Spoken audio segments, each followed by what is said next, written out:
Good morning, everybody. Sunday. Uh, a very good friend of mine said that I need to start making some videos, one or two a day, for a while or something. So, I was having trouble with content, but there's some stories that I want to tell uh, about my life, I guess. A couple of friends that have been on the channel for a long time said I should talk more about that kind of stuff. So here goes. It's just going to be a ramble. I haven't really got it put together in my head what I want to say, so it may be a little confusing or something. It's going to be all jumbled up. Anyway, I started a series on Castle Hot Springs. I guess it's been about a year ago now. I was waiting for some pictures that my family had taken. I know that there was hundreds and hundreds of pictures that were taken all around out there, inside the buildings, outside the buildings, the hot pools, and the whole area, the golf course. But she says she can't find them. She doesn't know where they went. So I encourage everyone to go just search Castle Hot Springs, Arizona. There's a wealth of information. There's just not a lot of pictures. It was a very old resort. I guess it was popular in the late 40s. I've forgotten a lot of the history. I worked out there for a little while. As one of the maintenance crew people. But the point of that is that, ASU bought it, and they used it for faculty rehab. They held seminars out there and all that in the summer. And it passed a couple of hands while I was out there, but nothing ever worked out. You may remember Sherry from Romper Room. Her and her partner owned it for just a short while. It kept going back to ASU. The foundation, ASU Foundation, actually had the title on it. It was given to them by the original owners of it as a donation. So anyway, they come out one day, said that it was a new era, and they were closing the place. We were all set for the summer. Everything was all painted and shined up. And everything was working right. We worked hard to get it all ready to go for the season. And they come out, nice people though. They said that it's a new era. They're not going to do anything with it. They're going to just put it on the market, and that's it. That'll be the end of it. So they kept 4 of us out there. My mom and I guess he was her boyfriend. I don't know. Myself and my friend Frank. Frank just wandered in one day and wanted a job. We just happened to need somebody, so. Now how he just kind of wandered in that far back in the desert, I don't know, but he pretty much looked like he'd been wandering around for a while. But we became pretty good friends, and of course the family always came out. They closed it to everybody. Nobody was allowed to be on the property, period. They closed, locked the gate, and that was the end of it. And it just sat there. The only thing that we could do with it was keep the people off, maybe fix something once in a while. If a fence falls down, try to get that up, that sort of stuff. But there was just the 4 of us out there on this huge resort. And you talk about some fun times, boy. We'd wander around them buildings and looking inside and climbing all over up in the attic and hoping we'd find some buried treasure or something. But, the Kennedys, the Roosevelts, and Wrigley's all had their own little houses out there. That's what they named them, and the names just stuck. That was the ones that they used when they were there. So it was pretty cool to be out there, I could tell you that. And the hot pools was just He'd come out of the ground. There was 3 pools. He'd come out of the ground at 180 degrees. Well, that was too hot. Nobody got in that one. And it was in steps.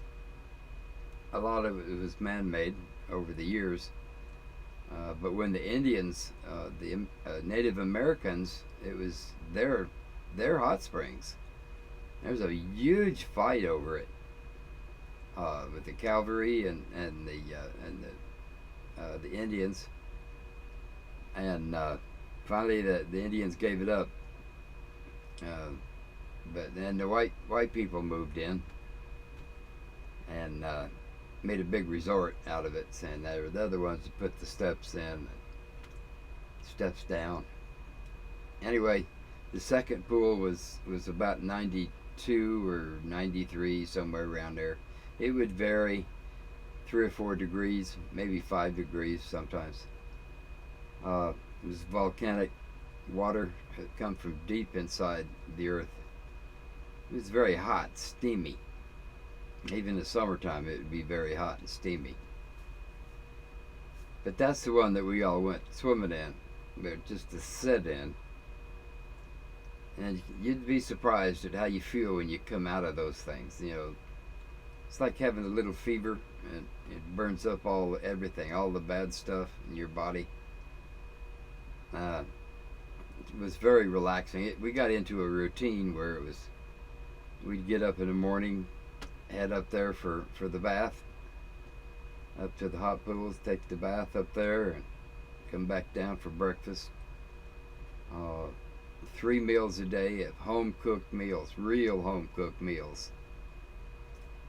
Mom's boyfriend was a chef in the Air Force, so he knew a thing or two about cooking.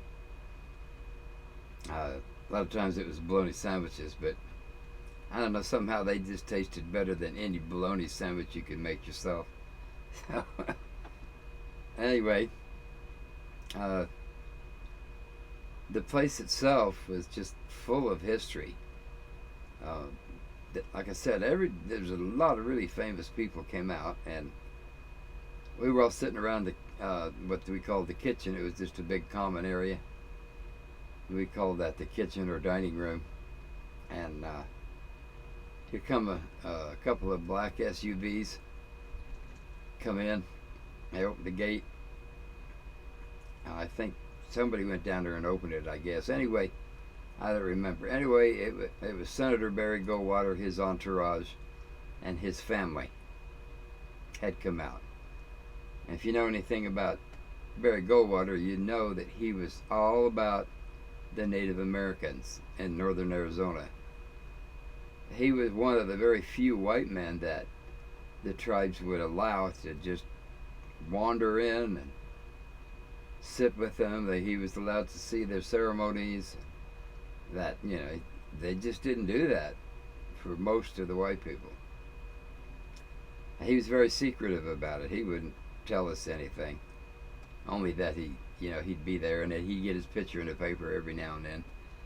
The old Phoenix Gazette, or was it Sun Gazette? Anyway, he'd get his picture in the paper with a picture of one of the tribe members, and he continued to come out a couple of times. He'd just show up. He didn't tell anybody, of course, and he'd talk and talk and talk, tell us all kinds of stories that I'm not going to repeat. And when he passed, oh, by the way, if you knew Barry Goldwater at all, if you'd even seen him on TV, he was brash. He was aggressive. He'd tell you, shut up, I don't like what you're saying. People in a full Congress session were complaining about some of the stuff he was doing and saying. He stood up as loud as he could with his microphone. He said, "I'm old enough. I've been around this place long enough. I can say any damn thing I want and get away with it." And that's just the way he was. But anyway, after he passed, his daughter would come out every now and then, and she brought us some family photos and albums, and it was all 8mm back then, and we got to watch some of that. But she'd always make sure she took everything back. She didn't leave anything, and then that's one day we didn't see her anymore. So that's kind of the end of that era. Phoenix News, Channel 5, KPHO did a special on it one time. Brought all their TV cameras out, their helicopters. That was kind of fun. Bud just took over everything. He was full of stories. West Virginia, barefoot hillbilly. Nothing derogatory about that. He was an open book, and he'd tell you what he wanted you to know. He had more stories. He had more stories than I did about the place. He'd been around there for a long time. So anyway, I don't know how many minutes this has been, but I wanted to share that with you. I'm not going to get the pictures that I wanted. They were personal pictures of all of us out there hanging out in the pools and that sort of stuff. I think I posted some of them where family would come out, and we'd have a big barbecue outside. They had a big barbecue pit. Frank and I lived in the Wrangler shack just outside the gate, and our job was to guard the gate. You could hear people coming up that old dirt road. It was rough and rocky and bumpy, and you could hear them coming for quite a ways, so we were always ready for them. They were all wanting to come in, and I guess there was a path, and I know I said I was about done, but there was a path that would lead around back behind the hot pools. Frank and I never could find it, but if there was, it was not really a path. I mean, it had to, you walked through some stuff that was pretty thick with cactus and that, but they wouldn't do it in the daytime. They'd do it in the middle of the night. And they'd come out there, we could hear them, in that canyon where they were, that their voices would carry. They didn't realize that we could hear them up there. So we'd all have to go up there and run them all off. It got to be a game, So anyway, that's all I wanted to say on this one. I'm going to try to start doing videos every day, every other day, but I'm going to talk about my family because I was asked to. I got some pretty good stories here and there. One part I'm not going to talk about, and I wish I hadn't even said anything about it. My son-in-law was in the same area of the service as I was, and he's asked me a couple of times, hey, what's up with that? He's a very nice man, extremely nice man. The best thing that ever happened to my daughter was to meet him. So, I'm asking you all to just kind of cool it. I mean, if you ask me a direct question, I'll answer it, but I'm reluctant to talk about it. Sorry. It's not that I'm trying to be all secretive and all that stuff, but it brings back a few memories,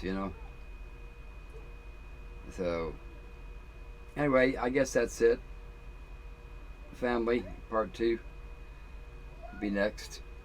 I'll talk to you again soon. Bye. Oh, wait, there was one thing I want to talk about. I've said it before, but it's an actuality. I'm having a hard time keeping up with the comments. I mean, I'm not getting that many comments that, I can't just sit down and answer every single one of them. But I do want you all to know that I do read them.